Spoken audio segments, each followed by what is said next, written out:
Selamat pagi, salam sejahtera buat kita semua. Assalamualaikum warahmatullahi wabarakatuh. Senantiasa sehat dalam lindungan kasih sayang dan rahmat Allah yang Maha Kuasa.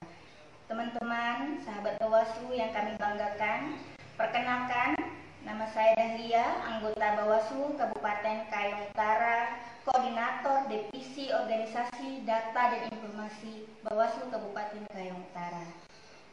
Sahabat-sahabat Bawaslu yang saya banggakan, salam awas.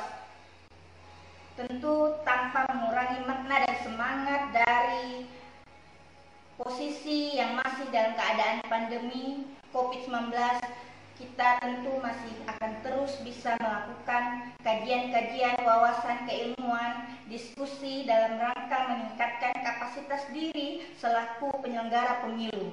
Kali ini kita akan memperbincangkan tentang kepemiluan. Standar internasional pemilu yang demokratis yang akan menjadi uraian kita kali ini. Selamat menyimak bagi pengawas pemilu ad hoc. Semoga bisa mengambil hikmah dan nilai-nilai yang terkandung di dalamnya untuk diinternalisasi. Kita simak dengan kajian Apa sesungguhnya standar internasional pemilu yang demokratis? Merujuk pada buku Election Observation Handbook yang dipublikasikan oleh OSCE 5 Office for Democratic Institutions and Human Rights atau ODHIR. Jika kita mengacu pada standar internasional tentang pemilu demokratis, sekurangnya ada 8 prinsip yang harus dirujuk dan dijadikan komitmen bersama antara pemerintah, penyelenggara pemilu, partai politik, peserta pemilu, kandidat politik, pemantau, pengawas pemilu, dan masyarakat luas ataupun warga negara. Teman-teman yang saya banggakan, bahwa 8 prinsip pemilu demokratis ini yang kemudian dijadikan sebagai basis para observer pemilu internasional untuk melakukan monitoring dan penilaian terhadap kualitas pemilu yang diselenggarakan. 8 prinsip pemilu demokratis diantaranya, pertama, periodic election. Apa itu? Bahwa pemilu yang demokratis haruslah menyelenggarakan pemilu dengan interval waktu yang reguler dan ditetapkan dengan undang-undang. Kedua, genuine election. Apa itu? Pemilu akan menjadi demokratis jika pemilu tersebut diadakan pada lingkungan sosial politik yang kondusif, di mana kebebasan asasi dijunjung tinggi dan pluralisme politik bisa tumbuh. Pluralisme politik di sini diartikan di mana ada jaminan partisipasi dan kompetisi yang terbuka antar partai politik peserta pemilu maupun kandidat politik.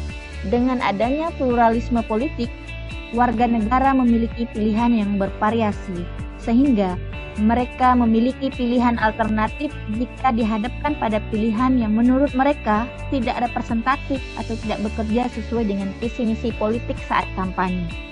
Pada poin ini, pemilu mampu menjadikan instrumen warga negara untuk menghukum partai politik maupun kandidat politik dengan cara tidak memilihnya lagi. Ketiga, free election. Prinsip ketiga dari pemilu demokratis adalah pemilu yang bebas. Mengapa? Dimensi pemilu yang bebas sangat lekat pada hak kebebasan dan politik warga negara. Kebebasan mengungkapkan ekspresi, pendapat, dan pilihan politiknya. Kebebasan untuk bergerak dan berserikat.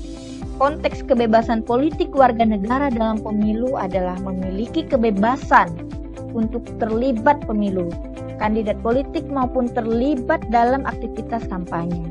Selain itu, warga negara juga memiliki kebebasan untuk turut serta memantau dan mengawasi proses dan tahapan pemilu. Pemilu yang bebas juga harus menganut prinsip kebebasan pers. Media harus dibebaskan untuk mengekspos berita pemilu secara bebas, netral, dan berimbang. Keempat, fair election. Pemilu yang demokratis adalah pemilu yang mampu menjamin kontestasi yang berkeadilan dan menjunjung kesetaraan. Keadilan dalam hal ini dimaksudkan, pertama, kerangka hukum pemilu didesain berdasarkan prinsip imparsial, dalam artian tidak menguntungkan salah satu pihak yang berkompetisi. Penegakan hukum pemilu juga harus tidak tebang pilih. Semua peserta pemilu harus diperlakukan sama di depan hukum pemilu. Kedua, regulasi dana kampanye yang tegas dan transparan. Harus ada pemisahan yang jelas, mana yang menjadi aset politik dan aset peserta pemilu, melarang penggunaan dana publik dan aset publik untuk kepentingan kampanye. Pengaturan batasan dana kampanye juga menjadi isu penting untuk menjamin kontestasi yang berkeadilan. Ketiga, bias media merupakan hal yang harus dikhawatirkan dalam pemilu, karena pemberitaan yang timpang atau memiliki kecenderungan yang memihak secara langsung mendeskripsikan peserta pemilu yang lain.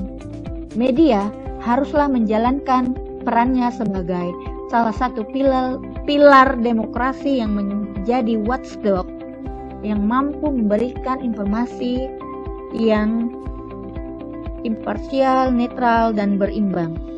Keempat, penyelenggara pemilu harus profesional, netral, dan efektif. Adanya jaminan bagi peserta pemilu dan masyarakat yang bertindak sebagai pemantau dan pengawas untuk memastikan tidak ada manipulasi maupun kecurangan pada saat pemberian suara, sehingga ada kepastian setiap suara dihitung. Every vote count. Setiap keberatan terhadap hasil pemilu haruslah mendapatkan keadilan dan kepastian hukum melalui peradilan. Berikutnya adalah universal suffrage, yaitu pemilu demokratis harus mampu menjamin hak memilih dan dipilih semua warga negara yang memenuhi syarat atau eligible.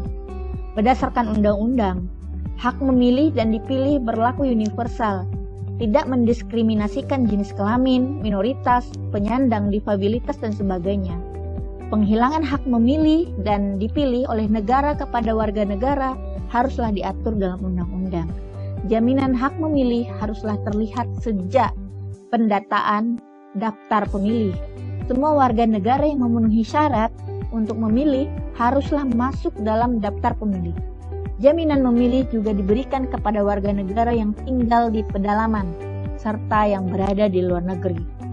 Kalangan difabilitas harus mendapatkan kemudahan ketika ingin memberikan suaranya di TPS, serta persyaratan untuk menjadi peserta pemilu harus diatur dengan prinsip rasional dan non-diskriminatif. Prinsip berikutnya adalah equal suffrage. Setiap warga negara memiliki satu suara dan setiap suara ditukar dengan nilai yang sama, yakni satu orang, satu suara, satu nilai. Hal ini bisa diartikan setiap orang ketika memberikan suaranya pada saat pemilu hanya ditukar satu suara. Tidak dilihat berdasarkan latar belakang atau jabatan dari orang tersebut. Misal, suara dari seorang presiden dan pedagang di pasar sama, yakni satu suara setiap satu orang memberikan suaranya. Lebih dari satu kali untuk pilihan politik yang sama, maka hal itu termasuk dalam pelanggaran pemilu, karena melanggar prinsip satu orang satu suara satu nilai. Berikutnya adalah prinsip voting by secret ballot. Untuk menjamin prinsip ini, penyelenggara pemilu harus mampu memastikan kerahasiaan pilihan dari para pemilih. Hal tersebut berkaitan dengan desain TPS yang harus mampu menjaga prinsip kerahasiaan. Pemilih juga harus dijaga tetap steril, sendirian di dalam TPS ketika melakukan pencoblosan atau ballot marking. Pengecualian bisa dilakukan dalam kondisi tertentu, misalkan pemilih yang menyandang disabilitas, pemilih buta huruf, dan sebagainya. Akan tetapi, perlakuan khusus tersebut haruslah dilakukan berdasarkan peraturan. Prinsip ke-8 adalah honest counting and reverting of result. Prinsip ini mensyaratkan kepada penyelenggara pemilu ketika mereka menjalankan tugas penghitungan suara dan tabulasi suara bertindak secara profesional, efisien, dan akurat. Untuk lebih lengkapnya terkait tugas PPK, wewenang, kewajiban, teman-teman selaku Panwascam juga bisa melihat di pasal 53 Undang-Undang Pemilu. Tugas PPS ada di pasal 56, wewenang PPS ada di pasal 57, kewajiban PPS ada di pasal 58. Dan untuk tugas Panwaslu Kecamatan sendiri berdasarkan Undang-Undang Pemilu ada di pasal 105, wewenang Panwaslu Kecamatan ada di pasal 106, serta kewajiban Panwaslu Kecamatan ada di pasal 107 Undang-Undang Pemilu. Demikian standar pemilu internasional demokratis yang sudah kita kupas. Semoga bisa menambah wawasan. Salam awas, cegah, awasi, tindak. Bersama rakyat awasi pemilu, bersama Bawaslu tegakkan keadilan pemilu.